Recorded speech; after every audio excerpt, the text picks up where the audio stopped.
Hello students, today we will discuss the doubts that you have asked me about hyperconjugation, resonance effect and function groups. So first of all we will discuss hyperconjugation. So hyperconjugation क्या होता है? Hyperconjugation is delocalization of sigma electrons. It is simply delocalization. Delocalization means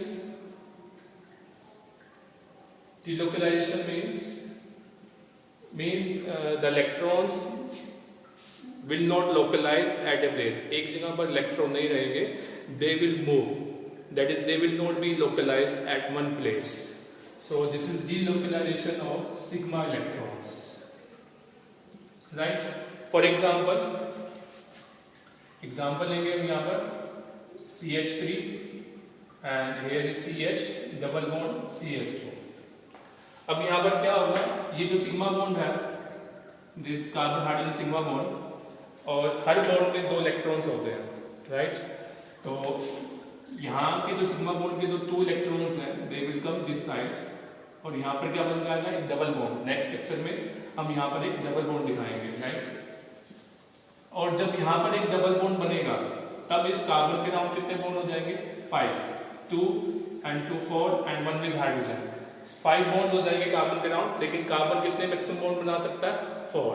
so what will happen, क्या होगा, ये वाला pi bond टूटेगा और इसके दोनों इलेक्ट्रॉन जो है इस कार्बन के ऊपर आ जाएंगे. और इलेक्ट्रॉन के ऊपर कौन सा चार्ज होता है? नेगेटिव चार्ज होता है. जब ये दोनों इलेक्ट्रॉन इस कार्बन के ऊपर आएंगे तो इसके ऊपर कौन सा चार्ज आ जाएगा? नेगेटिव चार्ज आ जाएगा, जो हम नेक्स्ट लेक्चर में शो करेंगे. तो नेक्स्ट लेक्चर, अब ये वाला जो बॉन्ड है वो टूट गया, राइट? और ये एज इट इज रहेगा, और यहाँ पर क्या बन गया? डबल बॉन्ड CH2, और यहाँ पर क्या हो जाएगा? 2 इलेक्ट्रॉन आ गए पाई बॉन्ड के, और 2 इलेक्ट्रॉन की वजह से यहाँ पर क्या हो जाएगा? Negative charge. अब यहाँ पर पॉजिटिव चार्ज क्यों है? क्योंकि इस बॉन्ड में जो 2 इलेक्ट्रॉन है, उस 2 इलेक्ट्रॉन में से एक इलेक्ट्रॉन इस हाइड्रोजन का है और एक इलेक्ट्रॉन इस कार्बन का है. तो जब ये दोनों इलेक्ट्रॉन यहाँ आएंगे तो हाइड्रोजन का इलेक्ट्रॉन भी इधर आ जाएगा, तो हाइड्रोजन क्या हो जाएगा? Electron deficient. और जब हाइड्रोजन इलेक्ट्रॉन डेफिशिएंट हो जाता है तो हम क्या लिखते हैं? H positive. Now next lecture, जैसे हमने इस बॉन्ड के इलेक्ट्रॉन यहाँ भेजे हैं और यहाँ पर डबल बॉन्ड बनाया, इसी तरह इस बॉन्ड के इलेक्ट्रॉन भी यहाँ आ सकते हैं, इसी तरह इस बॉन्ड के इलेक्ट्रॉन भी यहाँ आ सकते हैं. तो अब नेक्स्ट लेक्चर में क्या करेंगे,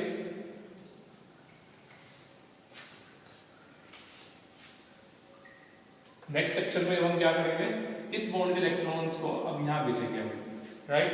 तो यहाँ पर क्या रह जाएगा फिर? H positive, right? और यहाँ पर कार्बन, ये फिर सिंगल बॉन्ड इंटैक्ट रहेगा, सेफ रहेगा, और यहाँ पर भी H, और यहाँ पर क्या बन जाएगा? डबल बॉन्ड, और यहाँ पर CH, और बाकी जो है एज इट इज रहेगा, जैसे हमने पिछले सेक्टर में करा था, right? Now we will make another structure. अब इस बॉन्ड के इलेक्ट्रॉन को हम इधर भेजेंगे, राइट?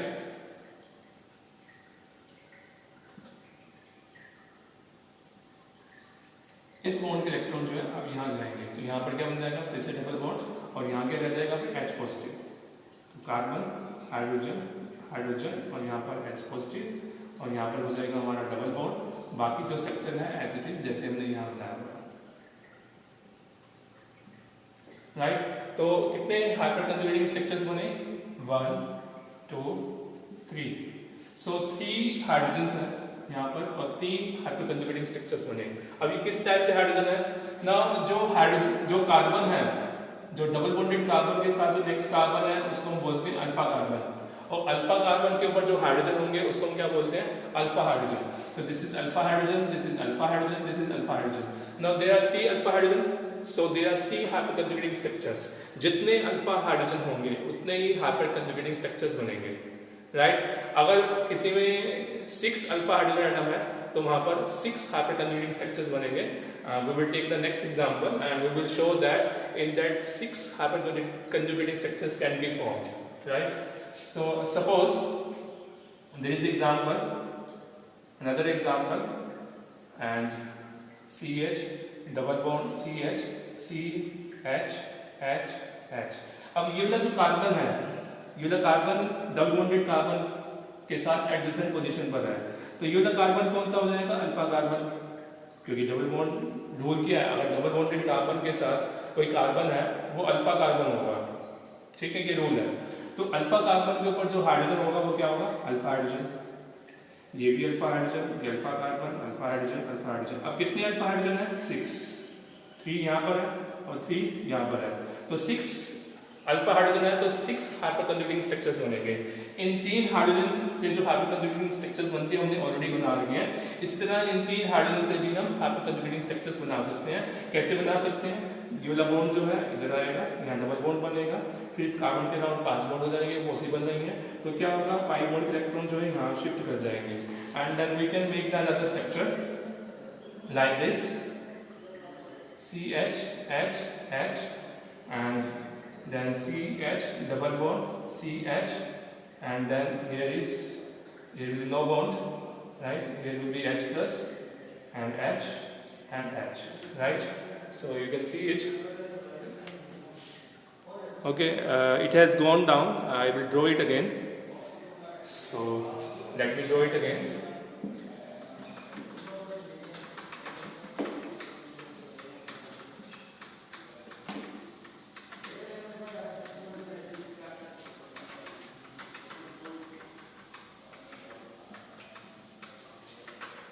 तो इसको हम दोबारा से ड्रॉ कर रहे हैं, यहाँ पर CH डबल बॉन्ड CH और यहाँ पर CH H H, right, so you can see here that this is alpha hydrogen, alpha hydrogen, alpha hydrogen, alpha hydrogen, alpha hydrogen, alpha hydrogen, so this bond electrons, this is sigma bond, sigma electrons will come here and there will be the formation of double bond. अब जब यहाँ पर double bond बनेगा, इस carbon के around 5 bond हो जाएंगे, which is not possible, तो क्या होगा, ये पाई बॉन्ड टूटेगा और इस पाई बॉन्ड के इलेक्ट्रॉन यहाँ पर आ जाएंगे, right, so you can make it like this,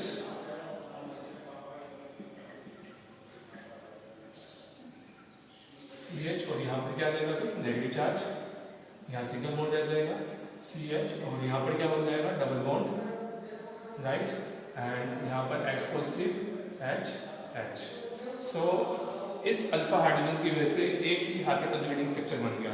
और जब फिर हम इस बॉन्ड के इलेक्ट्रॉन यहाँ शिफ्ट करेंगे, इसको छोड़ देंगे, तो दूसरा हाइपरकंजुगेटिंग स्ट्रक्चर बन जाएगा, राइट, और जब फिर हम इसके यहाँ मूव करेंगे तो तीसरा हाइपरकंजुगेटिंग स्ट्रक्चर बन जाएगा। और इन 3 अल्फा हाइड्रोजन से हमने पहले दूसरे एग्जांपल में हाइपरकंजुगेटिंग स्ट्रक्चर्स बनाए थे, तो यहाँ पर 6 अल्फा हाइड्रोजन एटम है, तो 6 हाइपरकंजुगेटिंग स्ट्रक्चर्स बनेंगे ना। अब रूल क्या है, जिस अल्कीन में ज्यादा हाइपरकंजुगेटिंग स्ट्रक्चर्स बनते हैं वो अल्कीन ज्यादा स्टेबल होता है, दैट इज ये वाला जो अल्कीन है पिछले अल्कीन से ज्यादा स्टेबल है, क्योंकि इसमें हाइपरकंजुगेटिंग स्ट्रक्चर्स बनेंगे। More are the number of hyperconjugating structure, more stable is the alkene, right.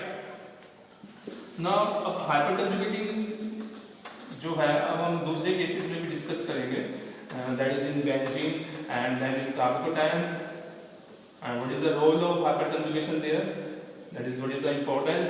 And hyperconjugation, it is also known as no bond resonance, it is also known as no bond resonance, or you can see here that there is no bond, so this is also known as no bond resonance, and it is given by scientists Baker and Nathan, so this is also known as Baker-Nathan effect, right. Now we'll discuss the hyperconjugation effect in benzenes.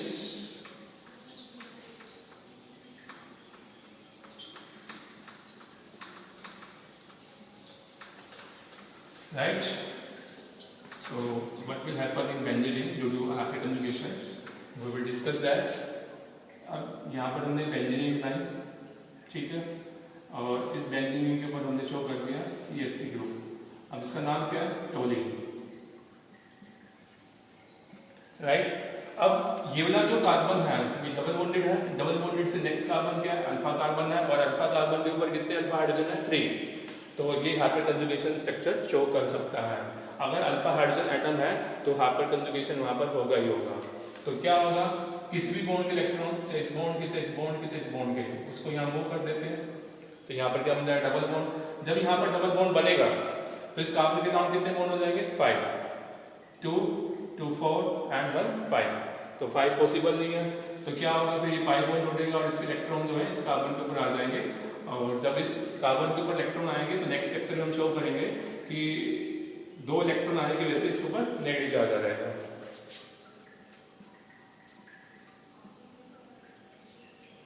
Right, तो ये दो bond as it is रहेंगे, और अब यहाँ पर 2 electron आ गए, तो इलेक्ट्रॉन की वजह से यहाँ पर नेगेटिव चार्ज आ जाएगा। राइट, और यहाँ पर क्या बन गया, डबल बॉन्ड। राइट, और you can see further that अब यहाँ पर हम क्या लिखेंगे H+, जैसे कि हमने पीछे हाइपर कंजुगेटिंग स्ट्रक्चर्स में लिखा था। अब जैसे हम रेजोनेंस में करते हैं, अब ये मूवमेंट होगी इलेक्ट्रॉन्स के रिंग के अंदर, वैसे शो करना है कि ये 2 इलेक्ट्रॉन जो है ये अब यहाँ मूव करेंगे, यहाँ पर डबल बॉन्ड बनेगा, और जब यहाँ पर डबल बॉन्ड बनेगा दैट इज नेक्स्ट स्ट्रक्चर में जो हम शो करेंगे, जब यहाँ पर डबल बॉन्ड बनेगा तो इस कार्बन के अराउंड 5 बॉन्ड हो जाएंगे, 2 2 4 और एक हाइड्रोजन के साथ जो यहाँ पर शो नहीं करा हुआ 5 हो जाएंगे। तो 5 बॉन्ड पॉसिबल नहीं होते तो क्या होता है, फिर ये वाला जो पाई बॉन्ड है ये टूट जाएगा और इसके दोनों इलेक्ट्रॉन जो है इस कार्बन के ऊपर आ जाएंगे। राइट, तो नेक्स्ट सेक्टर में हम इसको शो करेंगे। तो यहाँ पर 2 इलेक्ट्रॉन आ गए, यहाँ पर नेगेटिव चार्ज, यहाँ पर डबल बॉन्ड बन गया। राइट, यहाँ पर डबल बॉन्ड और यहाँ पर double bond carbon and then hydrogen hydrogen and H+। बाकी जो स्ट्रक्चर है वो एज इट इज रहेगा। नाउ अगेन मूव करेंगे इलेक्ट्रॉन्स, यहाँ गए, यहाँ डबल बॉन्ड बनेगा, फिर इस कार्बन के अराउंड 5 बॉन्ड हो जाएंगे, पॉसिबल नहीं है, तो ये पाई बॉन्ड टूटेगा, इसके फिर इलेक्ट्रॉन जो है यहाँ पर आ जाएंगे इस कार्बन के ऊपर। तो नेक्स्ट स्ट्रक्चर में पहले जो चेंज हुआ उसको शो कर देते हैं। यहाँ पर डबल बॉन्ड बना दो और यहाँ पर इलेक्ट्रॉन पेयर आ गया, इलेक्ट्रॉन पेयर की वजह से यहाँ पर नेगेटिव चार्ज हो जाएगा, और बाकी जो स्ट्रक्चर है as it is. Right, clear. अब फिर से मूवमेंट होगी इलेक्ट्रॉन की बेंजीन के अंदर, ये इलेक्ट्रॉन यहाँ मूव करेंगे, यहाँ डबल बॉन्ड बन जाएगा, फिर इस कार्बन के अराउंड 5 बॉन्ड हो जाएंगे, पॉसिबल नहीं है, तो फिर इस पाई बॉन्ड के इलेक्ट्रॉन जो है यहाँ मूव कर जाएंगे। राइट, तो पहले जो चेंजेस हो रहे हैं पहले उसको हम शो कर देते हैं कि यहाँ पर क्या बना, पाई बॉन्ड बना और यहाँ पर पाई बॉन्ड टूट गया, तो यहाँ पर बॉन्ड आ गया, बाकी जो स्ट्रक्चर है एज इट इज बनाना है। So you can see there are 5 structure total. This is structure first, this is structure second, this is structure third, and this is structure fourth, this is structure 5. Right? Now you can see in structure second, third and fourth. जो negative charge है वो कहाँ पर है, ortho, para and ortho position पर है। तो इसका मतलब जो है क्या है कि जो अटैकिंग एजेंट है वो कहाँ अटैक करेगा, ऑर्थो एंड पैरा पोजीशन पर अटैक करेगा। और किस टाइप का अटैकिंग एजेंट अटैक करेगा, electrophile, that is electron loving species, क्योंकि ऑर्थो पैरा पोजीशंस जो हैं वो इलेक्ट्रॉन रिच हैं, तो इलेक्ट्रोफाइल वहां पर अटैक करेगा। इसलिए हम ये कहते हैं कि जो CH3 ग्रुप है वो बेंजीन रिंग में क्या है, ऑर्थो एंड पैरा डायरेक्टिंग है, ऑर्थो एंड पैरा डायरेक्टिंग। इसका मतलब क्या हुआ कि जो इनकमिंग ग्रुप है या अटैकिंग एजेंट है उसको वो कहाँ अटैक होने के लिए डायरेक्ट करते हैं, ऑर्थो एंड पैरा पोजीशन पर अटैक होने के लिए CH3 ग्रुप बेंजीन रिंग के ऊपर डायरेक्ट करता है, इसलिए CH3 group is also known as ortho and para directing in benzene rings. Right, so this is the hyperconjugation in benzene rings. Now hyperconjugation in carbocation.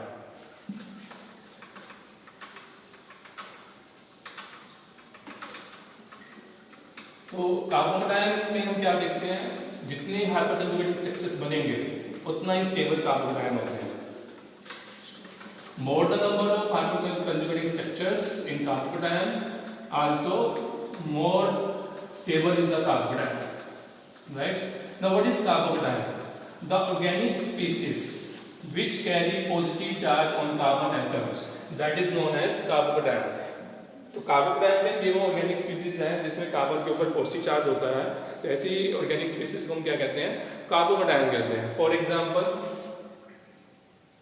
CH3 positive, CH3 CH2 positive, और जो next example है CH3 CH CH3 positive, और जो next है CH3 CH3 CH3 positive. Right, तो ये carbocation के examples हैं, और ये जो कार्बोकेटायन है हमारा 1 डिग्री कार्बोकेटायन है, ये 2 डिग्री कार्बोकेटायन है, और ये 3 डिग्री कार्बोकेटायन है। 1 डिग्री को हम प्राइमरी कार्बोकेटायन भी कहते हैं, 2 डिग्री को हम सेकेंडरी भी कहते हैं, दैट इज सेकेंडरी कार्बोकेटायन, और 3 डिग्री कार्बोकेटायन को हम टर्शियरी कार्बोकेटायन भी कहते हैं। तो अब ये प्राइमरी सेकेंडरी टर्शियरी कार्बोकेटायन क्या होता है? जिस कार्बन के ऊपर पॉजिटिव चार्ज है, अगर वो कार्बन एक ही कार्बन से बॉन्डेड है तो ये 1 डिग्री दैट इज प्राइमरी है, और जिस कार्बन के ऊपर पॉजिटिव चार्ज है अगर वो 2 कार्बन से बॉन्डेड है तो ये सेकेंडरी हो गया, और ये कार्बन जिसका पॉजिटिव चार्ज है फर्दर 3 कार्बन से बॉन्डेड है तो ये कौन सा हो जाएगा? टर्शियरी और 3 degree carbocation. Now we will show the hyperconjugating structure in this. I will take the example of this. So CH3, open CH3, open it, and यहाँ पर CH2 पॉजिटिव। अब क्या होगा, जो कार्बन है जिसके ऊपर पॉजिटिव चार्ज है उसके साथ जो नेक्स्ट कार्बन है कौन सा कार्बन होगा? अल्फा। तो अल्फा कार्बन के ऊपर जो हाइड्रोजन है वो कौन सा हो जाएंगे? Alpha hydrogen. तो 3 अल्फा हाइड्रोजन है यहाँ पर, राइट। तो 3 हाइपरकंजुगेटिंग स्ट्रक्चर्स बनेंगे। कैसे बनेंगे? अब ये तो सिग्मा बॉन्ड है, इसके इलेक्ट्रॉन यहाँ आएंगे, राइट।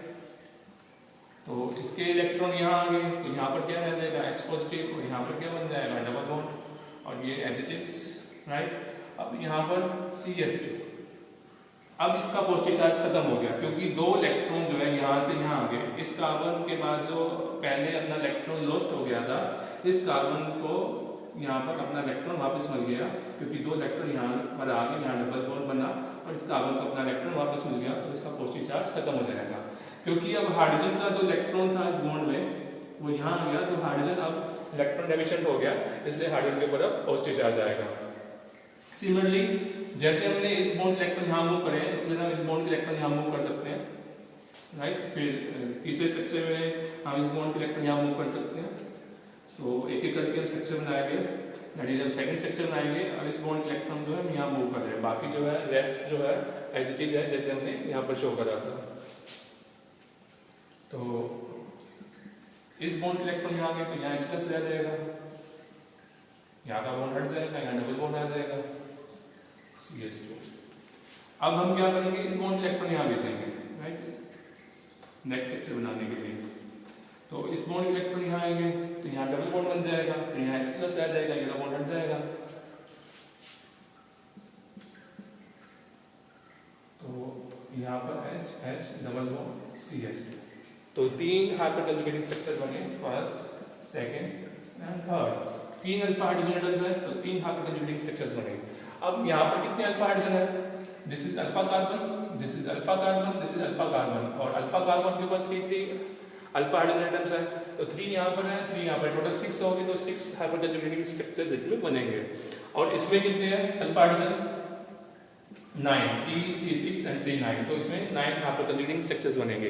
तो रूल क्या कहता है? जितने ज्यादा हाइपरकंजुगेटिंग स्ट्रक्चर बनेंगे उतना ही स्टेबल कार्बोकेटायन होगा। अब इसमें तो एक भी नहीं बनेगा क्योंकि इसमें कोई अल्फा कार्बन है ही नहीं, ना ही अल्फा हाइड्रोजन एटम है। तो सबसे ज्यादा हाइपरकंजुगेटिंग स्ट्रक्चर्स किसमें बनेंगे? इसमें बनेंगे। तो this is the most stable and this is the least stable. So by hyperconjugation we can determine the stability order of carbocation, right? So this is about the hyperconjugation. Now we will discuss the resonance effect.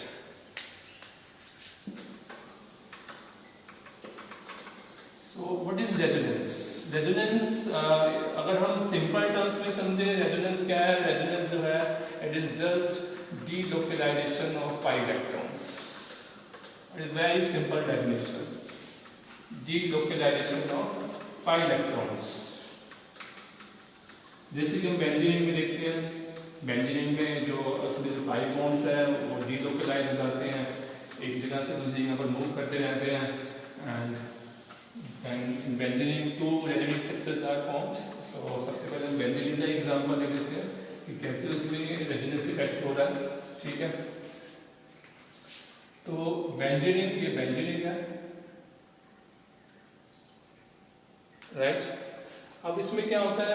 ये जो pi bond है ये टूटता है और इसके दोनों electron यहाँ आकर डबल बॉन्ड बना देते हैं। तो जैसे यहाँ डबल बॉन्ड बनता है इस कार्बन के अराउंड 5 बॉन्ड हो जाते हैं, क्योंकि यहाँ पर एक हाइड्रोजन भी हमने छोड़ नहीं करता है, 2, 2, 4 और एक हाइड्रोजन के साथ 5। तो पॉसिबल नहीं है, तो इतना पाई बॉन्ड टूट जाता है। तो इसके इलेक्ट्रॉन यहाँ आके फिर यहाँ डबल बॉन्ड बना देते हैं, फिर यहाँ डबल बॉन्ड बनता है, इसके अराउंड 5 बॉन्ड हो जाते हैं, फिर वही क्या होगा, फिर यहाँ पर डबल बॉन्ड बन जाएगा। फिर तो यहाँ पर डबल बॉन्ड बन गया, फिर यहाँ बन जाएगा और फिर यहाँ बन जाएगा। तो इस तरह से ये जो बॉन्ड है ये मूव करते रहते हैं। फिर इसमें भी ऐसे ही होगा, ये यहाँ डबल बॉन्ड बनाएगा, फिर ये यहाँ बनाएगा, फिर ये यहाँ बनाएगा, तो ये इसमें कन्वर्ट होगा, ये इसमें कन्वर्ट होगा, ये प्रोसेस जो चलता रहता है। सो दिस इज व्हाट। अब इसमें हो क्या रहा है, इसमें पाई बॉन्ड्स के जो इलेक्ट्रॉन्स हैं उनकी मूवमेंट हो रही है, that is this is the delocalization of pi electrons. So resonance is what? It is a delocalization of pi electrons basically, right? Now or we can say it is a delocalization, or you can say it is a transfer of pi electrons from one conjugated system to another conjugated system. अब conjugated system क्या है? अब जिस system में, जिस compound में alternate single और double bond होंगे, जैसे यहाँ पर double bond, single bond, double bond, single bond, double bond, तो ये इसको हम क्या बोलते हैं? Conjugated system. तो it is also known as transfer of pi electrons from one conjugated system to another conjugated system, right? Now we will take another example. अब जो रेजोनेंस इफेक्ट है वो दो टाइप का होता है, positive resonance effect and negative resonance effect. और positive resonance को हम प्लस आर भी बोल देते हैं, और नेगेटिव रेजोनेंस इफेक्ट को हम माइनस आर भी बोल देते हैं। एंड रेजोनेंस इफेक्ट को हम मीजोमेरिक इफेक्ट भी कहते हैं, मीजोमेरिक इफेक्ट, राइट? तो जैसे रेजोनेंस दो टाइप का है, रेजोनेंस क्या है वही है, मीजोमेरिक इफेक्ट है। तो मीजोमेरिक के according that is positive mesomeric effect and negative mesomeric effect, that is plus sign effect और minus R effect. That is plus R और प्लस आर एक ही चीज है, और माइनस आर और माइनस आर एक ही चीज है। ना ये होते क्या है, अब हमें पता है ऑक्सीजन के ऊपर हमेशा दो इलेक्ट्रॉन पेयर होते हैं। ऑलवेज रिमेंबर, न्यूट्रॉन मॉलिक्यूल में ऑक्सीजन के ऊपर हमेशा दो इलेक्ट्रॉन पेयर होते हैं। तो क्या होगा, इलेक्ट्रॉन पेयर यहाँ मूव करेगा तो पाई बॉन्ड के इलेक्ट्रॉन जो है यहाँ मूव कर जाएंगे, क्योंकि यहाँ डबल बॉन्ड बनेगा, फिर वही बात हो जाएगी, कार्बन के अराउंड 5 बॉन्ड हो जाएंगे, दो पॉसिबल नहीं है, तो पाई बॉन्ड के इलेक्ट्रॉन फिर यहाँ मूव कर जाएंगे, राइट?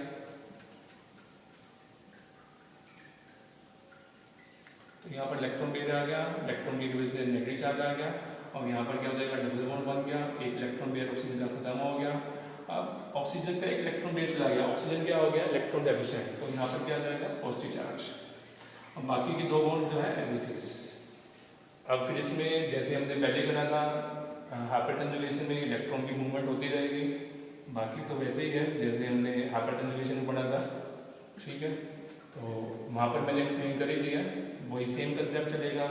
तो यहाँ पर डबल बॉन्ड बन गया, फिर यहाँ इलेक्ट्रॉन आ गई, यहाँ नेगेटिव चार्ज हो गया, बाकी जो स्ट्रक्चर है एज इट इज वही सेम कंसेप्ट है जैसे हमने हाइपर कंजुगेशन में करा है यहाँ रिंग के अंदर, ठीक है? फिर ये इलेक्ट्रॉन पेयर यहाँ आएंगे, फिर ये पाई बॉन्ड यहाँ चला जाएगा। अब ये जो रेजोनेंस जो है और हाइपर कंजुगेशन है, इसमें प्रैक्टिस हो जाना चाहिए। जितना प्रैक्टिस करोगे उतना ज़्यादा समझ आएगा, और प्रैक्टिस नहीं करोगे तो 2 दिन बाद इसको भूल जाओगे। तो इसमें प्रैक्टिस की बहुत ज़्यादा जरूरत होती है, ठीक है? और जब हम एग्जाम में इसको बनाते हैं तो विदिन 1 मिनट ये बन जाना चाहिए। अगर 1 मिनट से ज़्यादा टाइम लग रहा है, इट मीन्स तुम लोगों ने प्रैक्टिस नहीं करी, इसलिए ज़्यादा टाइम लग रहा है, और सही तरह से बनेगा भी नहीं। मिस्टेक करोगे, बार बार ओवर राइटिंग करोगे, तो इसका क्या होगा, फिर इससे बैड इंप्रेशन पड़ता है एग्जामिनर के ऊपर, और इसको समझ भी नहीं आएगा क्या कर रखा है, वो फिर इसको क्रॉस कर देगा। सो इससे बेटर है कि प्रैक्टिस करो अच्छी तरह से। तो यहाँ पर डबल बॉन्ड आ जाएगा, फिर ये इलेक्ट्रॉन जो है यहाँ पर मूव कर जाएगा।